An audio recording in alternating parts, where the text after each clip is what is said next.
এই দাবির পক্ষে জাতীয় নাগরিক পার্টি এনসিপি সহ বাংলাদেশে প্রায় সকল রাজনৈতিক দল একমত হয়েছে। ধর্মভিত্তিক রাজনৈতিক দলগুলো আগামী নির্বাচনের আগে কোনো জোট গঠন করবে কিনা তা এখনো নিশ্চিত নয়। তবে বেশ কয়েকটি দল যে সমঝোতায় পৌঁছানোর চেষ্টা করছে তা স্পষ্ট। এই সমঝোতায় জাতীয় নাগরিক পার্টি বা এনসিপি এবং গণ অধিকার পরিষদও যুক্ত হতে পারে বলে আলোচনা রয়েছে রাজনৈতিক মহলে।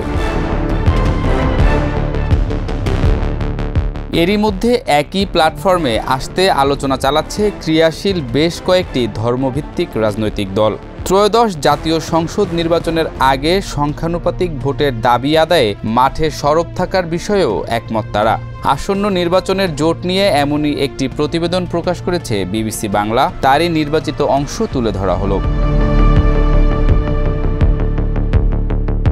আদর্শগত মিল না থাকলেও ফ্যাসিবাদের বিরুদ্ধে অবস্থান এবং নির্বাচনে লেভেল প্লেয়িং ফিল্ড নিশ্চিতের মতো বিষয়গুলো তাদের ঐক্যে পৌঁছানোর ক্ষেত্রে সহায়ক ভূমিকা রাখছে বলে দাবি করছেন দলগুলোর নেতারা।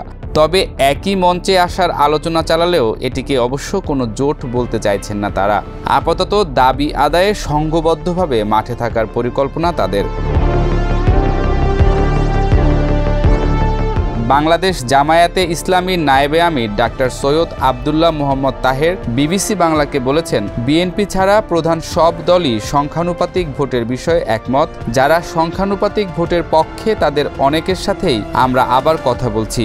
এদিকে পিআর পদ্ধতির বাস্তবায়ন এবং জুলাই সনদের আইনি ভিত্তি নিশ্চিতের অভিন্ন দাবিতে সরব অন্য দলগুলোর সঙ্গেও কথা বলছে ধর্মভিত্তিক দলগুলো।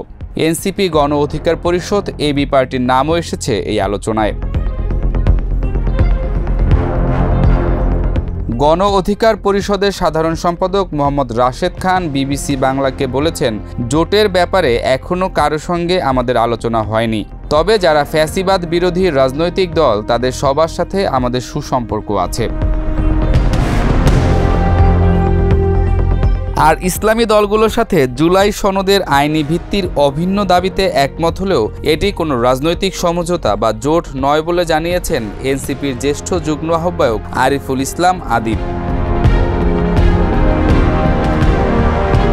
দীর্ঘদিন ধরেই আওয়ামী লীগ ও বিএনপি এই দুই রাজনৈতিক দলের মধ্যেই আবর্তিত বাংলাদেশের রাজনীতি। এর বাইরে জাতীয় পার্টি ও বাংলাদেশ জামায়াতে ইসলামী সহ সংসদে প্রতিনিধিত্ব করেছে হাতে গোনা কয়েকটি দল। গত বছরের জুলাইয়ে আন্দোলনের মুখে আওয়ামী লীগ সরকারের পতনের পর থেকেই রাজনৈতিকভাবে নিজেদের অবস্থান আরও শক্তিশালী করতে নানা কৌশল নিচ্ছে দলগুলো। আর সেখানেই আসছে নির্বাচনী জোট বা সমঝোতার প্রসঙ্গটি। বাংলাদেশের রাজনীতিতে জোটবদ্ধ হয়ে নির্বাচন কিংবা মাঠের আন্দোলনে দলীয় মেরুকরণ নতুন নয়। অতীতেও বিএনপি জামায়াত কিংবা আওয়ামী লীগ জাতীয় পার্টি সহ অন্য অনেক দলেই জোটবদ্ধ হয়ে আন্দোলন ও নির্বাচন করেছে। আগামী জাতীয় সংসদ নির্বাচনের আগে এবার একই মঞ্চে আসতে আলোচনা চালাচ্ছে ধর্মভিত্তিক রাজনৈতিক দলগুলোর মধ্যে মতের ভিন্নতার রাজনৈতিক দ্বন্দ্ব থাকলেও নির্বাচন লক্ষ্য করে এক বাক্সে ভোট আনার স্লোগানও তোলা হয়েছে। বাংলাদেশ জামায়াতে ইসলামী, খেলাফত মজলিস, ইসলামী আন্দোলন সহ ৮টি ধর্মভিত্তিক দলের এক মঞ্চে আসার চেষ্টা চলছে। তবে তাদের মধ্যে কোনো জোট হবে কিনা তা দৃশ্যমান হবে তফসিল ঘোষণার পর। যদিও দলগুলোর নেতারা বলছেন জোট নয় বরং নিজেদের মধ্যে নির্বাচনী সমঝোতা তৈরিতে আলোচনা হচ্ছে। এখনই নির্বাচন নিয়ে ভাবছেন না তারা, শুরুতে সংখ্যানুপাতিক নির্বাচনের দাবি আদায়ে একসাথে সরব থাকতে চায় দলগুলো। ইসলামী আন্দোলনের প্রেসিডিয়াম সদস্য আশরাফ আলী আকন বলছেন জোট হবে না, এটি নির্বাচনী সমঝোতা। আসন বিন্যাস, যার যেখানে যোগ্য প্রার্থী আছে আলাপ আলোচনা করে সেখানে ওই দলের প্রার্থী থাকবে, অন্য দলের লোকেরা তাকে সমর্থন করবে। ইসলামী দলগুলো ছাড়াও বেশ কয়েকটি রাজনৈতিক দলের সঙ্গে নির্বাচনী সমঝোতা হওয়ার আলোচনা চলছে বলেও জানান তিনি।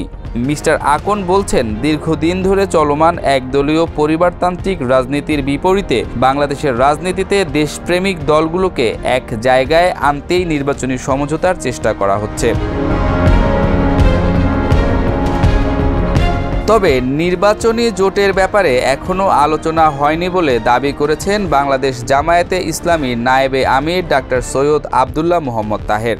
বিবিসি বাংলাকে তিনি বলছেন, নির্বাচনী আলোচনা আমরা এখনই করছি না, সে বিষয়েও আমরা কথাবার্তা বলবো। বিভিন্নভাবে বলা হচ্ছে, এখনও ফরমাল হয়নি। তিনি জানান, আপাতত পিআর এর দাবি আদায়ে একসাথে কাজ করতে সংগঠিত হচ্ছে ইসলামী দলগুলো। তাহের বলেন, আমরা নির্বাচন কমিশনের সাথে যে 31টি দল বসছিলাম, এর ভেতরে প্রায় 25টি দলেই পিআর এর পক্ষে ছিল।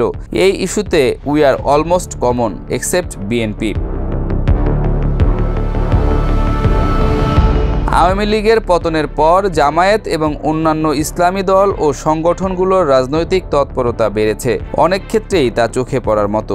সংখ্যানুপাতিক নির্বাচনের পাশাপাশি আগামী জাতীয় সংসদ নির্বাচনের আগে জুলাই সনদের আইনি ভিত্তি সংস্কার ও বিচারের প্রশ্নেও ঐক্যবদ্ধভাবে সরব থাকতে চায় তারা। অভিন্ন দাবিতে এনসিপি, গণ অধিকার পরিষদ ও এবি পার্টির মতো দলের সঙ্গে ইসলামী দলগুলোর আলোচনা চলছে বলে আলোচনা রয়েছে। ইসলামী আন্দোলনের প্রেসিডিয়াম সদস্য আশরাফ আলী আকন বিবিসি বাংলাকে বলছেন, নির্বাচনী সমঝোতার জন্য বেশ কিছু দেশপ্রেমিক দলও ইসলামী দলের সঙ্গে আছে, যেমন গণ অধিকার, এবি পার্টি, এনসিপি। এদের সাথেও আমাদের নির্বাচনী সমঝোতার আলাপ আলোচনা চলছে। যদিও নির্বাচনী জোট বা সমঝোতার ব্যাপারে কারো সঙ্গে কোনো আলোচনা হয়নি বলেই দাবি করেছেন গণ অধিকার পরিষদের সাধারণ সম্পাদক মোহাম্মদ রাশেদ খান। তিনি বলছেন, দেশ গড়তে রাজনৈতিক দলগুলোর ঐক্য এবং নিজেদের ঘর গোছাতেই এখন সবথেকে গুরুত্ব দিচ্ছে গণ অধিকার পরিষদ। রাজনৈতিক সমঝোতা বা নির্বাচনী জোট প্রসঙ্গে ইসলামপন্থী দলগুলোর সঙ্গে কোনো আলোচনা হয়নি বলে দাবি করেছেন জাতীয় নাগরিক পার্টি বা এনসিপির জ্যেষ্ঠ যুগ্ম আহ্বায়ক আরিফুল ইসলাম আদিব। বিবিসি বাংলাকে তিনি বলেন, জুলাই সনদের আইনি ভিত্তিতে পরবর্তী নির্বাচন হতে হবে ইসলামপন্থী দলগুলোর এই দাবির সাথে এনসিপি একমত।